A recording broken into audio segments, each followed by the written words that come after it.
పెద్ద కథల కింద తయారవుతున్నాయి. అది ఓ రోజు ఒక పిట్ట కథ, ఒకరోజు అది గల్ఫ్లో పుడుతుంది, ఒకరోజు ఆఫ్రికాలో పుడుతుంది, ఒకరోజు హైదరాబాద్ శివార్లలో పుడుతుంది, ఒకరోజు ఎక్కడో బిల్డింగ్ కన్స్ట్రక్షన్లో ఉంటుంది, ఒకరోజు ఎన్నికల్లో ఖర్చు అయిపోతుంది. ఈ స్కామ్ నుంచి వచ్చినవన్నీ కూడా ఇన్ని రకాలుగా 3,500 అనేవి తెలిసి 3,500 కోట్లని తెలిసి ఒక 35-40 వేల కోట్లకు సంబంధించిన లెక్కలు చెప్తున్నారు. ఇంత చేసి ఎక్కడ స్కామ్ ఎక్కడంటే దానికి సమాధానం చెప్పలేకపోతున్నారు, ఎందుకంటే లేదు కాబట్టి. దీని ద్వారా ఏం బెనిఫిట్ అవుతున్నారా అంటే తమ వైఫల్యాలను నుంచి తప్పించుకోవడానికి, ప్రజలకు ఆన్సర్ ఇవ్వాల్సిన పరిస్థితి నుంచి తప్పించుకునే ప్రయత్నం చేస్తున్నారు. అందుకే వాళ్ళ మీడియా చూసినా ఇక్కడ కూడా ఉన్నట్టున్నాయి, వాళ్ళ టీవీలు చూసినా, ముద్దుగా మనం ఎల్లో మీడియా అని పిలుచుకునే టీవీ ఛానళ్ళు పేపర్లు చూసినా ఇవే బ్యానర్లు కనపడుతుంటాయి.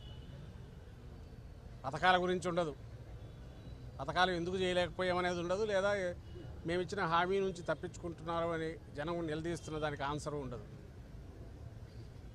ఇవే కనపడుతుంటాయి.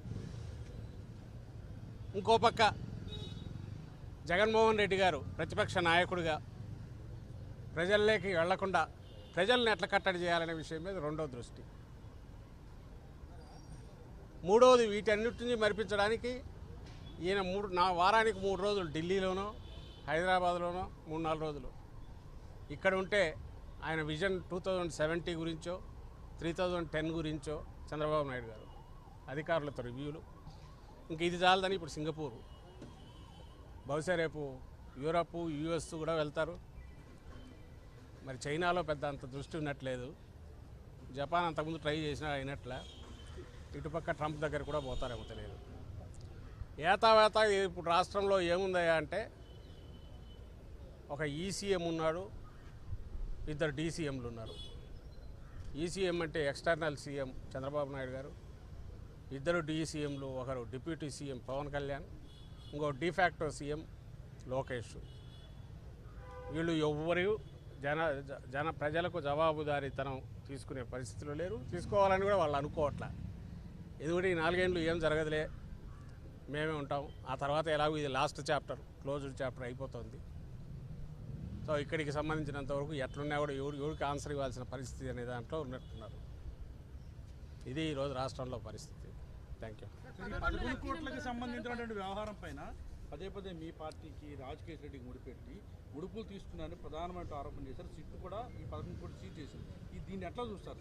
ఎట్లా ఎన్నిసార్లు చెప్పినా మళ్ళీ అక్కడికే వస్తుంది. స్కామ్ అంటే ఎక్కడో పుట్టాలా, ఇగో ఇక్కడ నుంచి ఇట్లా పోయింది, పాలసీ డీవియేషన్ ఇక్కడ జరిగింది, దీనివల్ల రెవెన్యూకి లాస్ అయింది.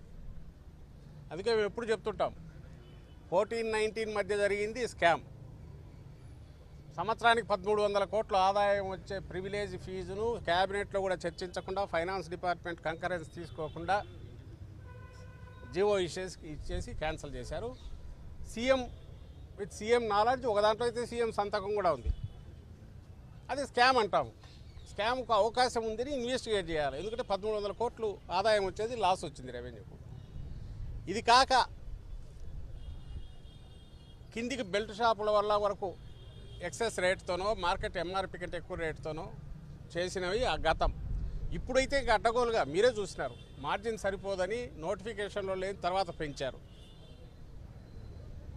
ఇంకా అలాగే బెల్ట్ షాపులు ఎట్లున్నాయో మీకు తెలుసు, ఎక్కడెక్కడ ఉన్నాయనేది. పర్మిట్ రూమ్లు ఎట్లున్నాయో మీకు తెలుసు.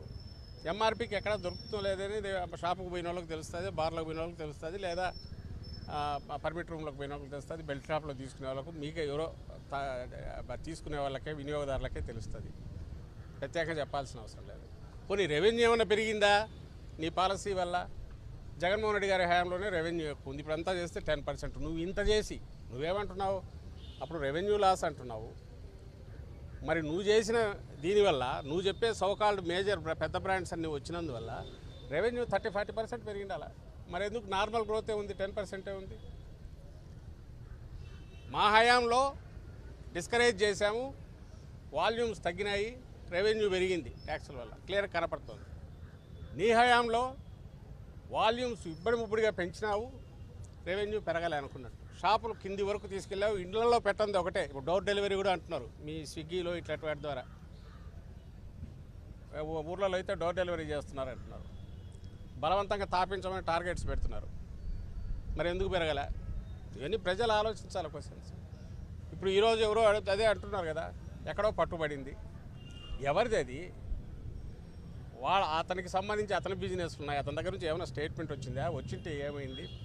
వీళ్ళే అతన్ని A1గా ఉన్న రాజకేశిరెడ్డిని తను చాలా బ్రహ్మాండమైన వ్యూహకర్త డాన్ అని లెవెల్లో ఉన్నప్పుడు తలకాయ ఉండేవాడు. నువ్వు ఎన్నికలు అయిపోయిన రోజు నుంచి నువ్వు ఈ స్కామ్ ఉంది మేము ఇది చేస్తాం అది చేస్తాం అన్నప్పుడు ఎన్నికలు అయిపోయి అతను అరెస్ట్ అయింది 90 రోజుల ముందు.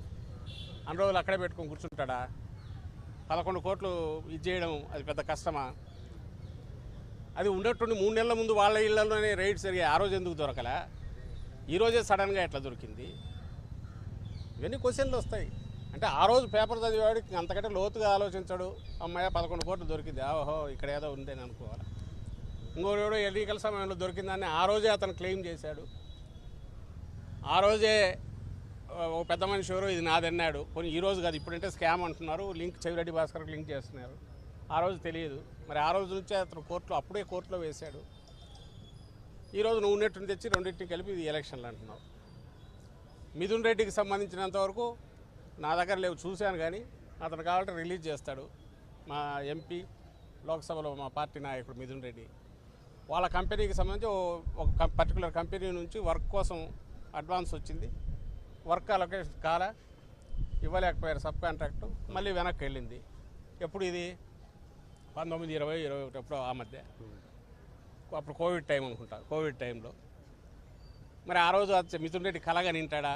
అప్పుడే ట్రాన్సాక్షన్, ఓహో ఫ్యూచర్లో చంద్రబాబు నాయుడు వస్తాడు, లిక్కర్ స్కామ్ అని కేసు పెడతాడు, నేను ఇరుక్కుంటానని వెనక్కు పంపింటాడా? నార్మల్ బిజినెస్ ట్రాన్సాక్షన్ అది లోకేష్ కంపెనీల నుంచి ఇంకోదానికి కనపడతాయి. వాళ్ళ దానికి చుట్టూ చూస్తే వాళ్ళ బసవతారకం ట్రస్ట్ నుంచి కనపడతాయి, ఎన్టీఆర్ ట్రస్ట్ నుంచి కనపడతాయి, హెరిటేజ్ వీటి నుంచి కనపడతాయి, వాళ్ళ దగ్గర ఉండే కాంట్రాక్టర్ల దగ్గర కనపడతాయి. ఇంకా ఎవడైనా సరే బిజినెస్ ట్రాన్సాక్షన్ నువ్వు దానికి సంబంధించి అడగాలనుకుంటే బిజినెస్ సంబంధించి వాడు ఈడీఓడో ఇంకోడో ఇన్కమ్ ట్యాక్స్లో అడగాలి. అక్కడ వాళ్ళ రికార్డ్స్లో కూడా అది రిఫ్లెక్ట్ అవుతుందని వాళ్ళు అంటున్నారు. మరి అవి దొరుకుతాయి మీకు. నా రిక్వెస్ట్ ఏంటంటే ప్రజలు ఇవన్నీ గమనించాలనే ధైర్యంతో పదం లేవగానే ఇంత తాటికాయ అంత అక్షరాలతో కొడితే, లేదా వాళ్ళకు రోజంతా వాడు సొల్లు వాగుతా ఆ ఛానళ్ళలో కూర్చొని మాట్లాడేవాళ్ళు ఏదో మాట్లాడుతుంటే అవే నమ్ముతారు జనము. అంత తీరికుండదు కదా అని వాళ్ళు కొడుతున్నారు. మిగిలిన మీడియా అన్నా ఇవన్నీ తీసి రాయండి. Let people decide. People already decide అయింది. జగన్మోహన్ రెడ్డి గారికి వస్తున్న రెస్పాన్స్ చూస్తేనే తెలుస్తుంది. వీళ్ళు ఎంత తొక్కితే అంత జనం ఎంత గుంతలు తవ్వుతున్నారు. ఎక్కడైనా విచిత్రంగా పోతే గోతులు తవ్వడం ఏందా? రోడ్ల నుండి తవ్వేస్తున్నారు. గోడలు కట్టినా కడతారేమో నెక్స్ట్ టైం ఆయన ఎక్కడికైనా వెళ్తే. గోడలు కట్టేసి ఇంకెవరు రాకుండా చూస్తారేమో. కంచెలు వేయడము, ముళ్ళ కంచెలు, ఎక్కడో శత్రువు సైన్యం వచ్చి మీద పడతాంటే కోటను కదా చుట్టూ కందకాలు తవ్వి ఫిరంగులు పెట్టుకొని కూర్చున్నట్టు. ఆయనకు ప్రొటెక్షన్ ఇవ్వండి స్వామి అంటే జనానికి దడి కట్టి జనం రాకుండా చూస్తున్నారు. మరి ఎందుకు ఎగబడి వస్తున్నారు? ఈరోజు ఆ జ్యోతిలో చూశాను, జనం కరువు, ఇది ఆర్భాటం ఎక్కువ, జనం నీళ్ళని. చూసేవాళ్ళు ఎట్లా అవుతారని కూడా వాళ్ళకి పట్టినట్లే రాసుకోవచ్చు. కానీ జనం అయితే ఇది అబ్జర్వ్ చేస్తున్నారుగా. పోనీ ఆయన ఎక్కడికి వెళ్తున్నాడు? మొబిలైజేషన్ ఎవరు చేస్తున్నారు? మొబిలైజేషన్ చేయగలరా అన్ని వేల మందిని? అది నువ్వు వేలల్లో నోటీసులు ఇస్తుంటే ఏ పార్టీ అయినా మొబిలైజేషన్ చేసే ప్రయత్నం చేయగలదా? నువ్వు బస్సులు ఆపేస్తేవి, వెహికల్స్ రానికి పోతేవి, ట్యాక్సీలు ఎవరిని బుక్ చేసుకోనికి పోతేవి, అందరికీ నోటీసులు ఇస్తేవి. నిన్న నెల్లూరులో నాకు తెలిసి 5,000, 10,000 నోటీసులు. ప్రతి చిన్న ఊర్లో కూడా సిఐ పేరుతో అందరికీ మెసేజ్లు. వైఎస్ఆర్సీపీగా అసోసియేట్ ఉన్న వాళ్ళందరికీ మెసేజ్లు, బయటకు వస్తే మీ మీద కేసులు పెడతామని. మరి ఎట్లొచ్చారు వాళ్ళందరూ? పోనీ ఎన్నికల సమయం మేమేదో డబ్బులు ఇచ్చి ఉన్నో తెచ్చుకోవడానికి? ఇవన్నీ లాజికల్గా ఆలోచించాల్సిన క్వశ్చన్స్. ఇదంతా ఎక్కడి నుంచి వస్తుందంటే జగన్మోహన్ రెడ్డి గారు తాను చేసిన మంచి పనుల్లో ఉన్న అభిమానము, ఆయన మిమ్మల్ని తెచ్చుకోక మళ్ళీ ఈ దరిద్రాన్ని తెచ్చి నెత్తిన పెట్టుకున్నామనే బాధ, ఆక్రోశం, ఇది జనం వీటి నుంచి వ్యక్తం అవుతుంది. అది ఎక్స్ప్రెస్ అవుతుంది బలంగా. అది రియలైజ్ కాకపోతే వాళ్ళ కర్మ. అలాగైతే సంబంధించిన వ్యక్తులు సింగపూర్ కంపెనీకి మెయిల్స్ పెట్టారు, గతంలో అమరావతి విషయంలో పెట్టారు. ఏమన్నా అర్థం ఉందా దానికి? మీరే ఆలోచించండి. ఏ మెయిల్ తీసి ఇవ్వాలిగా, ఇగో ఈ మెయిల్ అని చూపాలిగా. మన ఎవడో ఉదయశంకర్ పెట్టాడు ఏపీఎండీసీ దగ్గర, ఇంకోటి ఏదో తీశారు.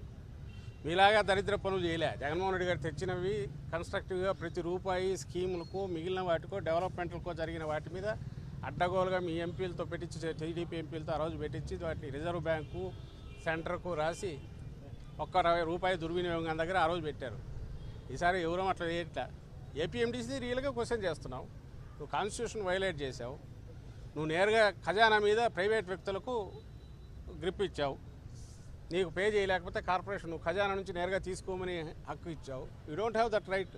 గవర్నమెంట్ ఓన్లీ ధర్మకర్త తప్ప ఓనర్ కాదు. చంద్రబాబు హెరిటేజ్ సొమ్ము కాదు, లేదంటే చంద్రబాబు ఇంట్లో ఇది కాదు, వాళ్ళ డబ్బు కాదు. అప్పుడైతే ఇచ్చుకోవచ్చు నీ డబ్బు. నువ్వు ప్రభుత్వం అనేది ధర్మకర్త మాత్రమే. అది ఎడాపెడా నువ్వు ఒక కార్పొరేషన్ చేసిన అప్పులకు ఖజానా మీద హక్కు ఇవ్వడం అనేది ఫస్ట్ టైం హిస్టరీలో. అది ఓపెన్గానే పాయింట్అవుట్ చేస్తున్నాం. దానికి ఎవరి ద్వారానో రాయించాల్సిన అవసరం ఏముంది? ఓపెన్గానే పాయింట్అవుట్ చేస్తున్నాం. సో పిఎల్ఆర్ నుంచి రాయాల్సిన అవసరం ఏముంది? సింగపూర్ రాసి వాళ్ళే చెప్పినారు కదా, వాళ్ళ మంత్రే. నాయన మేము బుద్ధి ఉంటే అప్పుడట ఈశ్వరం నుండి వచ్చి పెట్టాడు, మేము అట్లా రాము, కావాలంటే వేరే దాంట్లో టెక్నికల్ సపోర్ట్ కానీ మిగిలినవి ఇస్తాము, కన్సార్షియంలో కానీ ఓపెన్గా వచ్చి అయితే రాము అన్నారు. వాళ్ళకు రుచి తెలిసింది. ఇక్కడ అవినీతి ఈయన అక్కడి వరకు తీసుకెళ్ళాడు, ఈశ్వరన్ రూపంలో తెలిసింది. ఈశ్వరన్ కూడా జైల్లో పడి మరి రిలీజ్ అయ్యాడో ఉన్నాడో తెలియదు ఈయన దెబ్బకు, చంద్రబాబు శాఖకు.